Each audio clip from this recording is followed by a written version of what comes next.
Justru kita tengah belajar dari ulama Hadramut yang selama lebih dari 10 tahun peperangan proksi ini berlangsung. Beliau berhasil membentengi Hadramut dari keterlibatan dalam peperangan ini. Dari Sayyidil Habib Umar bin Hafidh kita belajar. Kita ini banyak belajar dari ulama yang justru bersebelahan dengan kawasan yang tengah menjadi pusat perang dan tidak pernah berhasil ditarik ke dalam peperangan dengan cara apapun.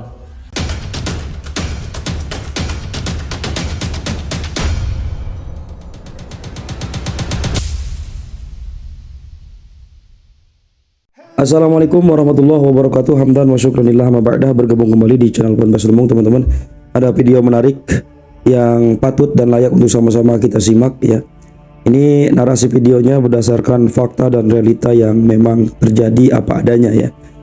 Yaitu soal Habib Clan Ba'alwi dan konflik yang terjadi baru-baru ini. Konflik perang saudara pecah di Yaman, dan terutama soal Umar bin Hafidh yang diglorifikasi, diiklankan, di branding di media sosial sebagai waliullah ya, wali yang memiliki banyak karomah, banyak kelebihan. Nyatanya ketika konflik itu terjadi, konflik itu pecah ya, perang saudara pecah, ternyata dia kabur, teman-teman. Ternyata Umar bin Hafidh ini kabur ya, pengecut. Dan ini menjadi kontras dengan apa yang mereka glorifikasikan di bumi Nusantara, meracuni kaum muslimin Indonesia, bahwa leluhur mereka ini banyak sekali memiliki kelebihan, banyak sekali memiliki karomah-karomah, dan yang sesuatu yang memang di luar akal sehat ya, teman-teman. Tapi nyatanya mereka ini tidak mampu meredam konflik yang tidak berkesudahan dan yang baru-baru ini terjadi di Yaman sana. Kita simak narasinya, teman-teman. Bahalawi Umar bin Hafidh Yaman, ulama gagal yang tak pernah bisa padamkan konflik di negerinya, tapi tak tahu malu selalu rawa-riwi ke Indonesia. Sok mendakwahi umat Islam bangsa Nusantara yang masyarakatnya sudah damai menjalani kehidupan di atas dunia.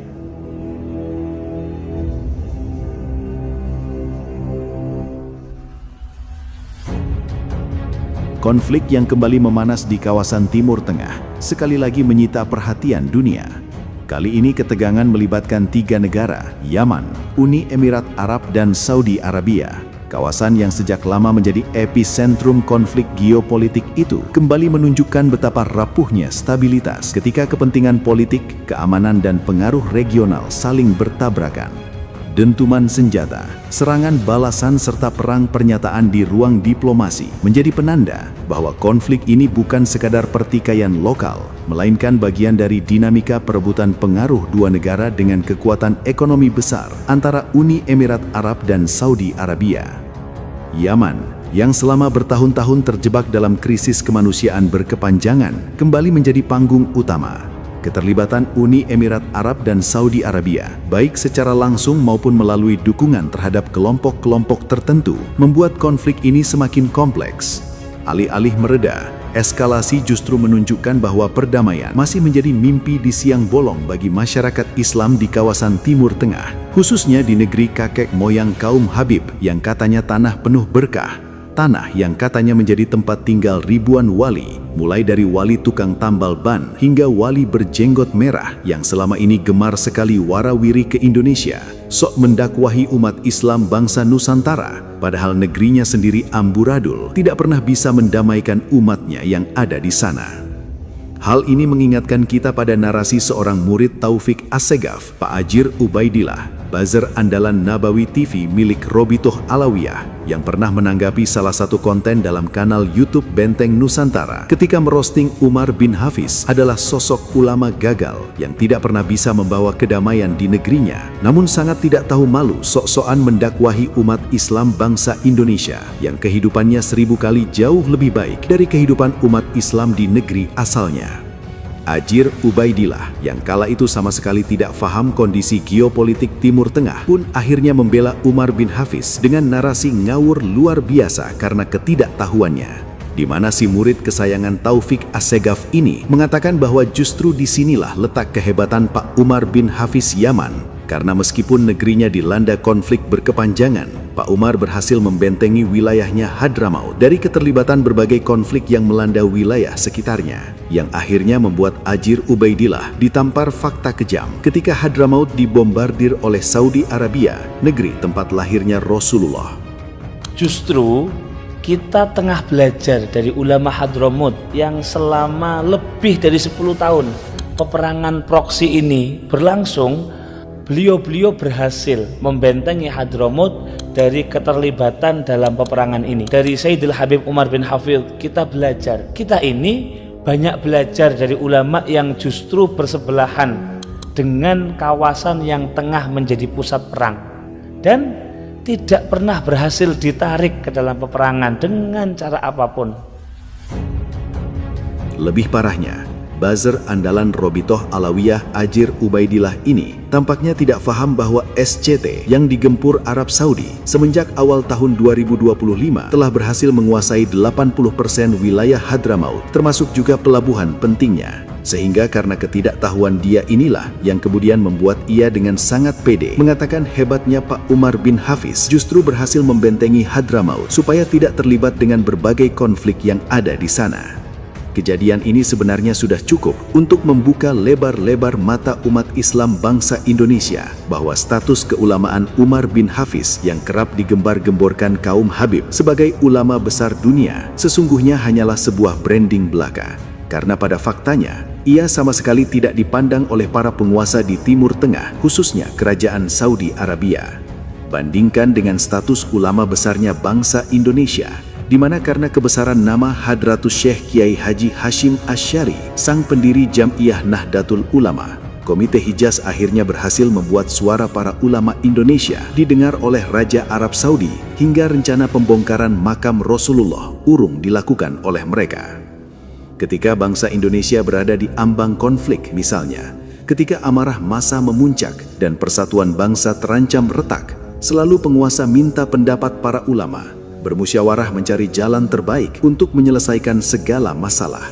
Perannya pun sangat besar, kerap tampil di garis depan mengingatkan umat agar tidak terjerumus ke dalam konflik yang lebih dalam, agar darah tidak tumpah atas nama ego dan amarah sesaat belaka. Di saat genting, suara ulama kita selalu dijadikan rujukan oleh penguasa dan bahkan mampu mempengaruhi arah kebijakan negara. Bandingkan dengan sosok Umar bin Hafiz yang oleh pengikutnya selalu di-branding sebagai ulama besar dunia, namun ketika negerinya sendiri dilanda konflik berkepanjangan, peperangan dan penderitaan rakyat yang nyata di depan mata, publik nyaris tidak pernah mendengar peran sentralnya dalam penyelesaian konflik. Tidak ada gaung luas tentang keterlibatannya sebagai mediator utama. Pertanyaannya sederhana, jika benar Pak Umar bin Hafiz adalah benar-benar ulama besar dunia, mengapa peran dia justru sama sekali tidak terlihat di tanah kelahirannya? Dan mengapa ia justru sibuk mendakwahi masyarakat negeri lain termasuk Indonesia yang kehidupan masyarakatnya relatif lebih damai dan sejahtera, sementara konflik di rumahnya sendiri terus membara tanpa bisa memberikan solusi dan kontribusi apa-apa?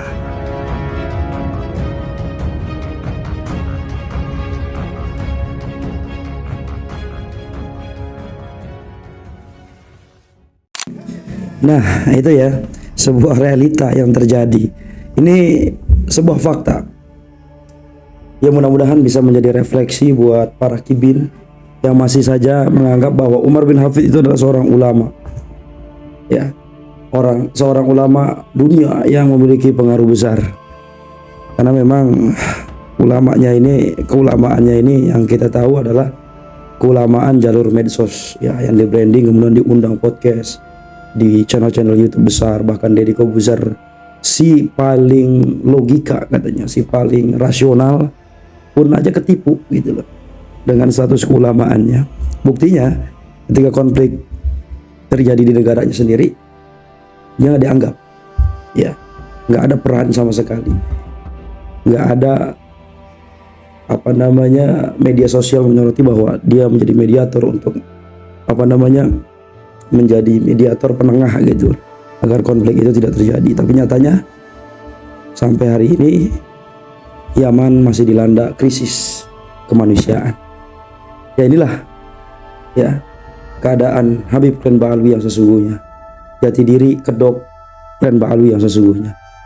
Mereka sejatinya bukanlah ulama, termasuk Umar bin Hafid, ya, yang sok-sokan ngajarin umat Islam bangsa Nusantara ini yang hidupnya penuh dengan kedamaian karena kita berasaskan Bhinneka Tunggal Ika. Walaupun dari berbagai macam latar belakang suku, bangsa, budaya, agama, kita masih hidup dalam bingkai NKRI. Ini atas dasar peran ulama kita, ulama Nusantara yang memiliki kebijaksanaan yang luar biasa. Beda dengan ulamanya Habib Pren Ba'alwi yang selalu di bangsa kita, di negara kita tercinta ini selalu membuat petaka, ya, selalu membuat kegaduhan atas nama agama, tapi justru mencoreng nama agama, bahkan menistakan agama.